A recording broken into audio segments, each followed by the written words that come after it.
welcome to the Huntsman World Senior Games Active Life. My name is Kyle Case, and I'll be your host on this amazing journey as we attempt to help you get the most out of your life. Joining me in the studio today is my co-pilot, Andy Groft. Andy, how are you today? I'm doing great, Kyle. Thanks for asking. Awesome. Well, thanks for being with us. Yeah, love it. It's always fun to be in the studio with you. It's fun to be here. Yes, awesome.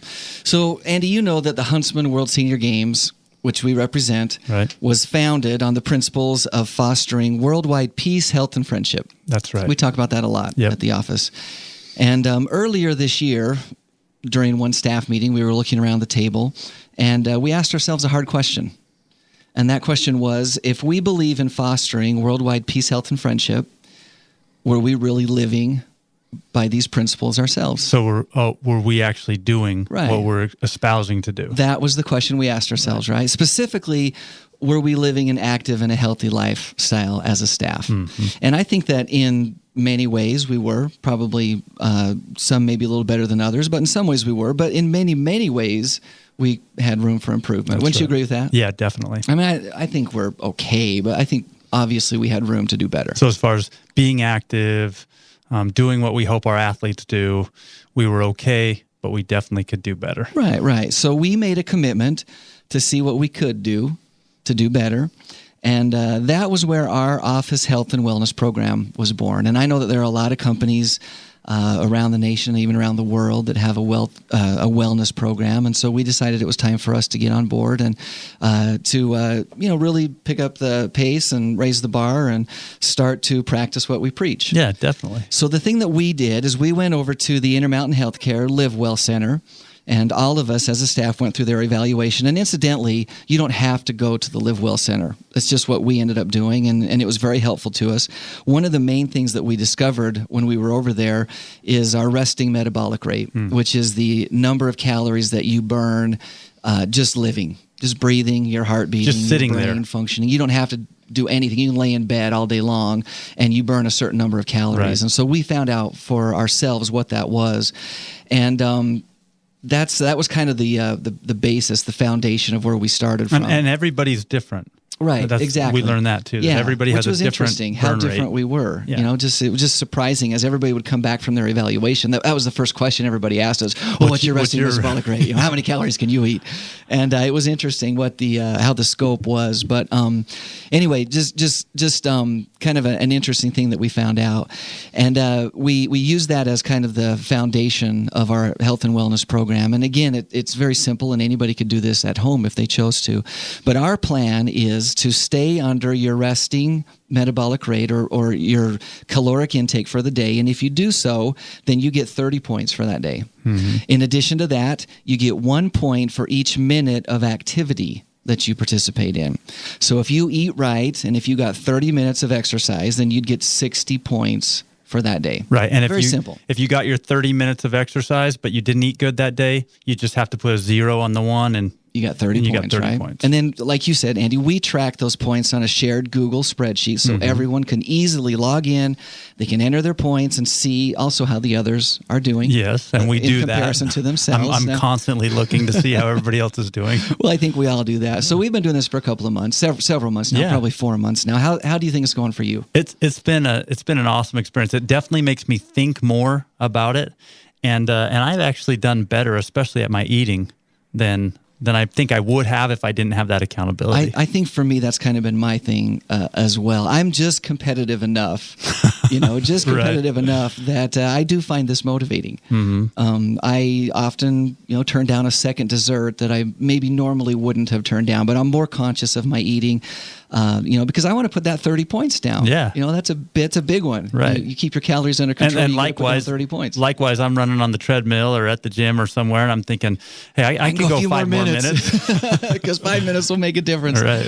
Well, in an effort to get, a little more healthy and a little more active myself, I've picked up a little bit of running too. You mentioned the treadmill. I'm not necessarily on the treadmill very much, but I hit the road outside every once in a while. Now, I am not a runner. I'm really not a runner. But today we have in our studio someone who is. That's right. And we're very excited to welcome Debbie Zockoll to the studio to be with us today. Welcome, Debbie.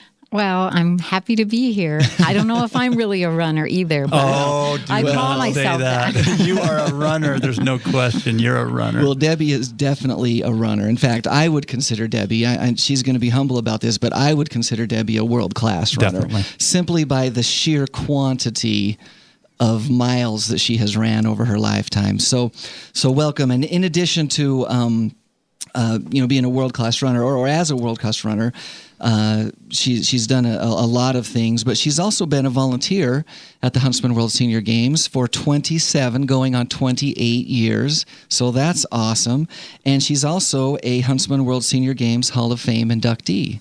So it's great to have you with us. Well, I'm really happy to be here and honored, I have to say, but world class, I don't know.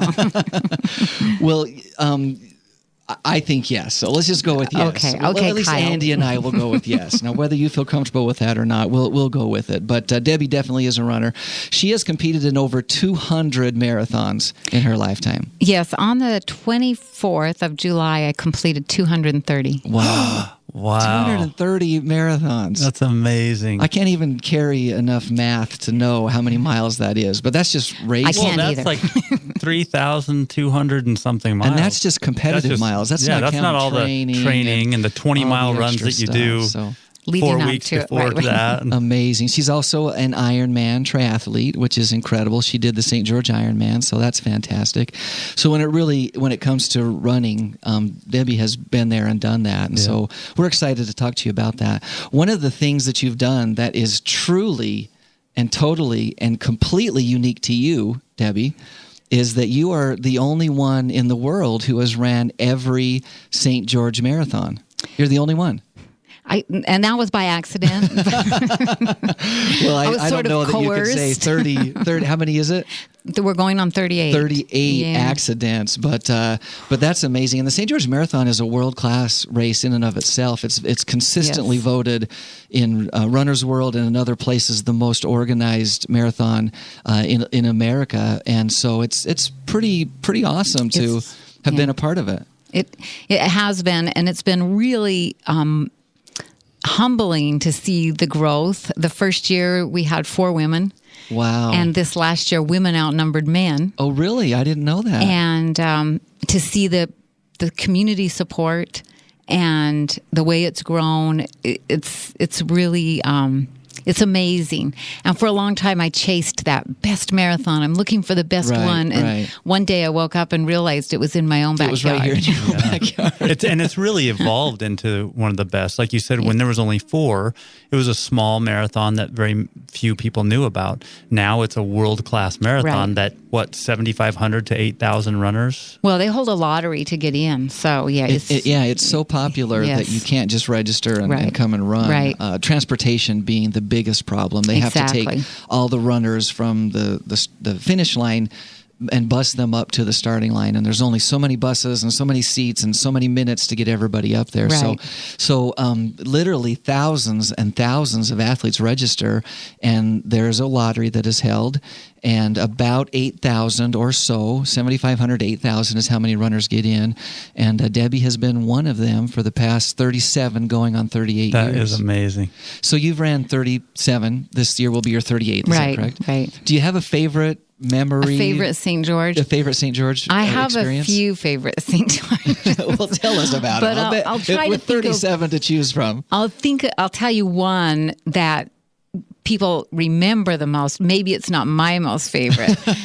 But in 1985, I was 7 months pregnant and I had kind of just decided this is the year that I break my running St. George record. So I just want to reiterate, you were 7 months pregnant. You have a baby at 9 months. Yes. So you were 7 months pregnant and decide that this is your year. And I'm going to sit out. And, so I said, I'll sit out. It'll be great. I'll be fine. And a few days before, and this is pre-lottery, you could still sign up. So I was still within the legal range. Right. I went down and thought, well, I just need a number to get on the bus. I'm just going to run a little bit. And when I get real tired, I'll be smart, I'll stop. But it was so fun because I had that attitude. I wasn't no pressure. I wasn't looking at split times. I wasn't trying to kill myself. I was just, And all of a sudden I was at mile 23, and you get to mile 23, you have to finish. And well, you might as well, right? Yeah. And there were people all around that were struggling. So it was my time to say, let's go. You guys are doing great. Come on.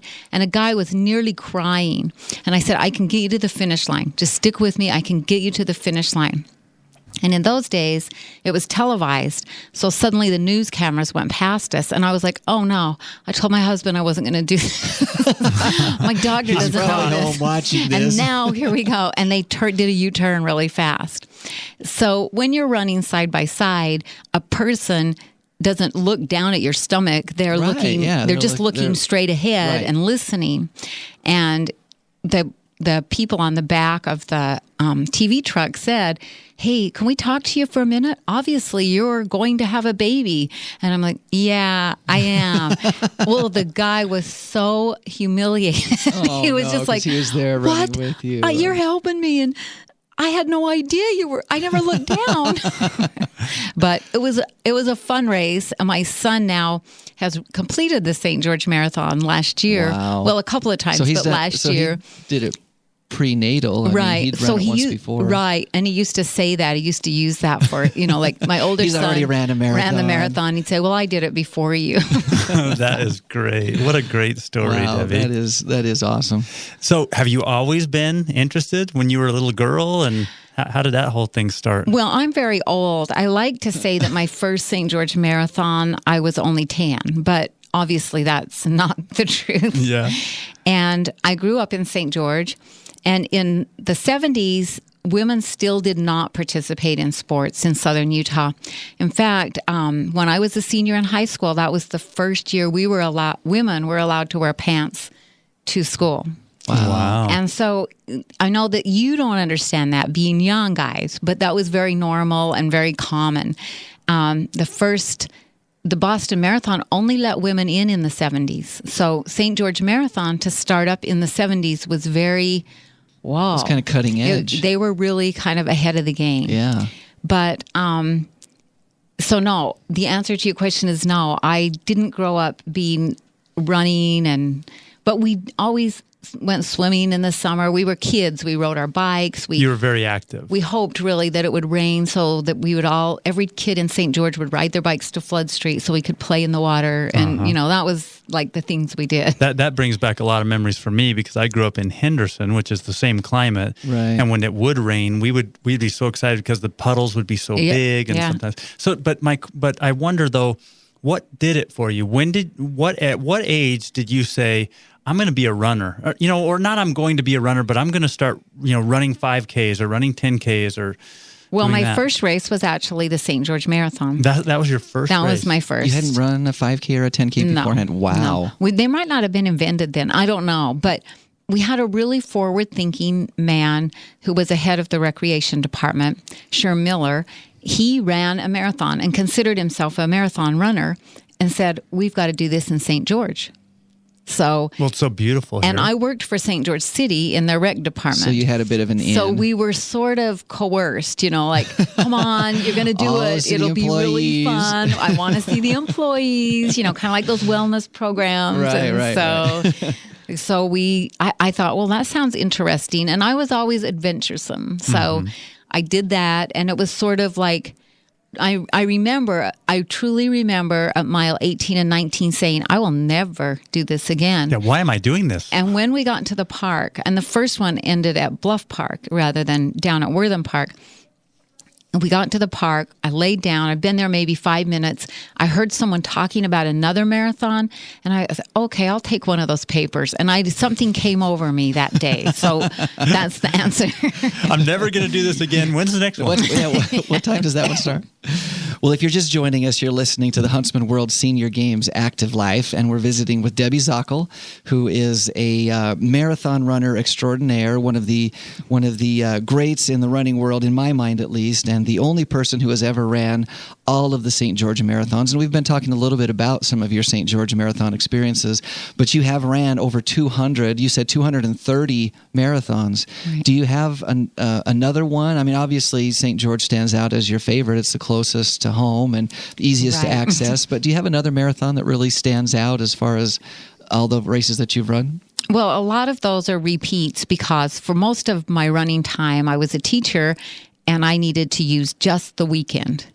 So it was kind of like get there, get the race over with, and get back for school. Yeah. So that was one of the criterias. But the very memorable, I like them all. I can't tell you my favorite, really. I hear that question a lot. I mean, I loved Boston. It was my first experience ever being on the East Coast, and I loved it. And I was fortunate enough to go several times. And the 100th Boston was a great celebration to think that had been going on for 100 years. Wow. I loved New York City for many reasons, and probably that was the day I learned the biggest humanitarian lesson I ever learned. And I sort of now think that's what running is for me. It's about connecting with people and friends. Now, what's this humanitarian lesson that you learned? Well, what happened? Somehow things like to follow me around, and I actually ran the New York Marathon, the coldest marathon they've had in history to date. Wow. It was very, very cold, 4 degrees. That's very cold. Oh, my word, that is very cold. Very cold. And we got running, and it's huge, 40,000 runners, and you had 7 different starts, and we're running along. And I was pretty taken by the number of people out in that cold to cheer the runners on. Yeah. And then my eyes met up with one of those people in the crowd, as sometimes you do when you're looking through a crowd. And it was a homeless woman with her cart, and she yelled to me, "Hey, good job, lady." And I gave her a thumbs up. And a few minutes later, I heard these big combat boots clomping behind me, and she's yelling, "Stop a minute, stop a minute." And I was sort of worried, like, oh boy, what have I got myself into? And I turn around, and she dug through her big bag. It was all of her worldly possessions, and found some little hardtack candies to share with me. Oh, my and she word. said, "Thank you so much for noticing me," and handed me her pile of candy. And I thought for a minute, you know what, this is why I do it. It's the humanitarian lessons, and every single person is good. I mean, that was a very good woman who was willing to share something she considered a prized possession. Wow, what a great story. Oh, absolutely. Almost felt just a little bit of emotion there. What a great, great story, Debbie. Fantastic. So now you're also a cancer survivor. Is that right? That is right. I usually never talk about that, but since you ask, now on it's the out radio. there. Well, People know. Before you go on with the answer, I bring that up because in doing some research about you and stuff, I mean, the Huntsman World Senior Games is very active with the Huntsman Cancer Institute.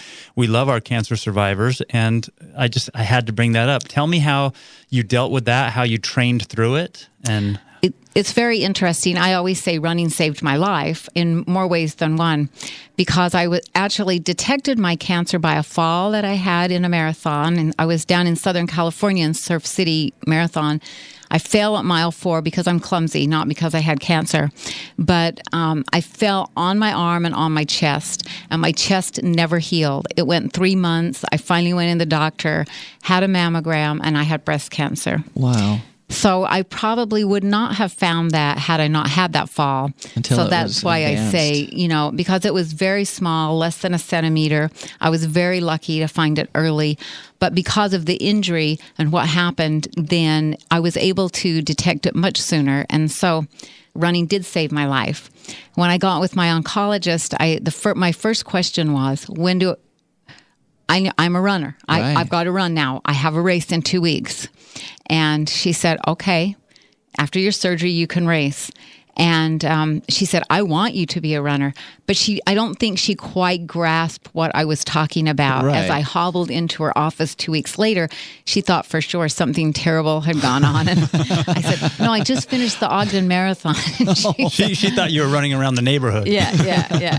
And she said, marathon, how far is that? But that was every day. I mean, some days you don't feel great. Some days you feel like, why did this happen to me? I did everything right. I tried to eat right. I tried to exercise. Exercising. And I was sort of mad.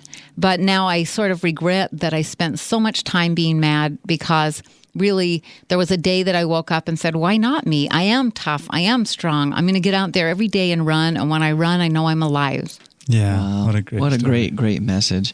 Well, we want to shift gears just a little bit. We mentioned at the beginning, Debbie, that you have volunteered for the Huntsman World Senior Games from the beginning as well. You like to start things. You like to get things kicked off and then stay with them, don't you? Lately I've started missing the first of things because so I wouldn't. Oh, okay. So you wouldn't be committed to it for the rest of forever, right? Right.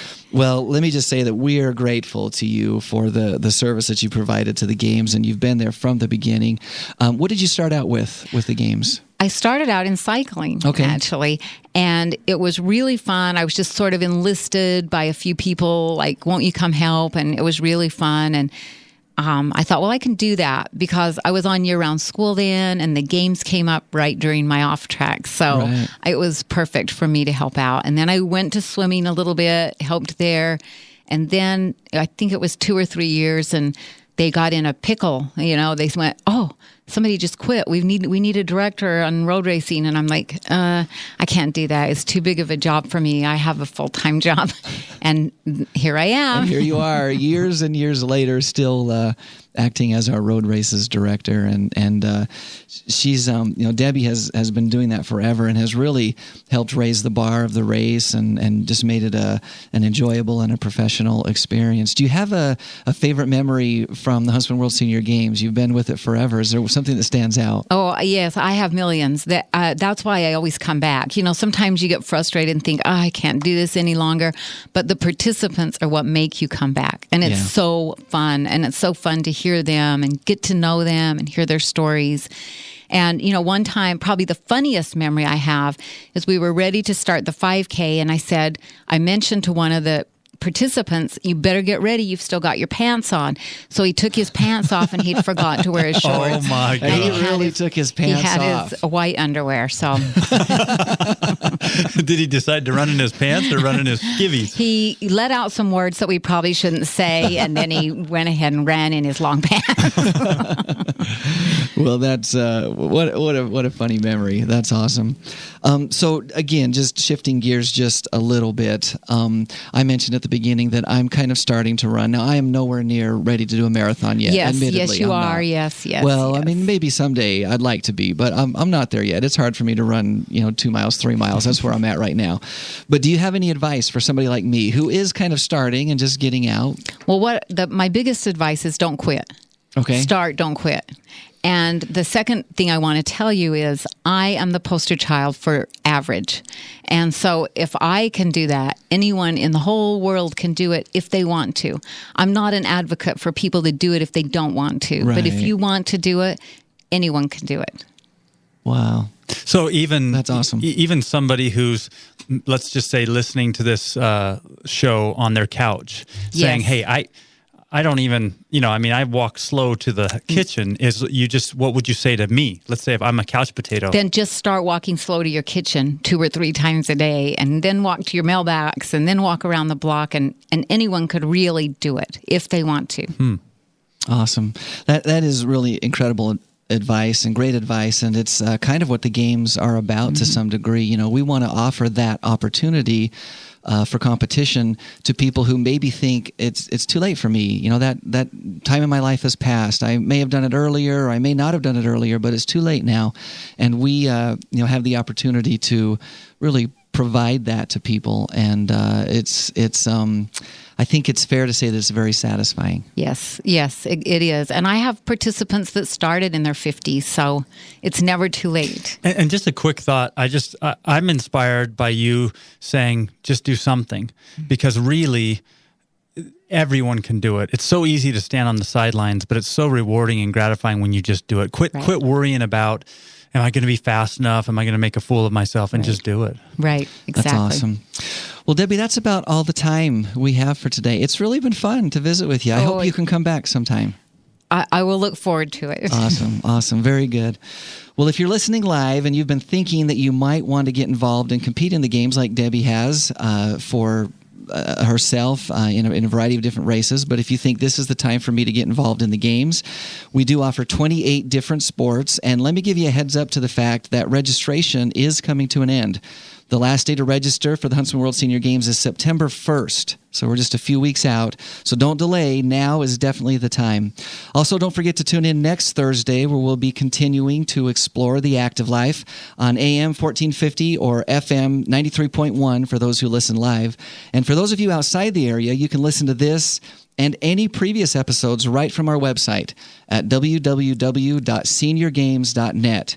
If you have any questions about the games or today's show, or if you have a suggestion for future shows, be sure to send us an email at activelife@seniorgames.net. That's activelife@seniorgames.net with everything spelled out. And a final thought for your day from Rosie Rosander, our Director of Sports. I don't run. If you see me running, you better run too, because something is chasing me. So until next Thursday, stay active.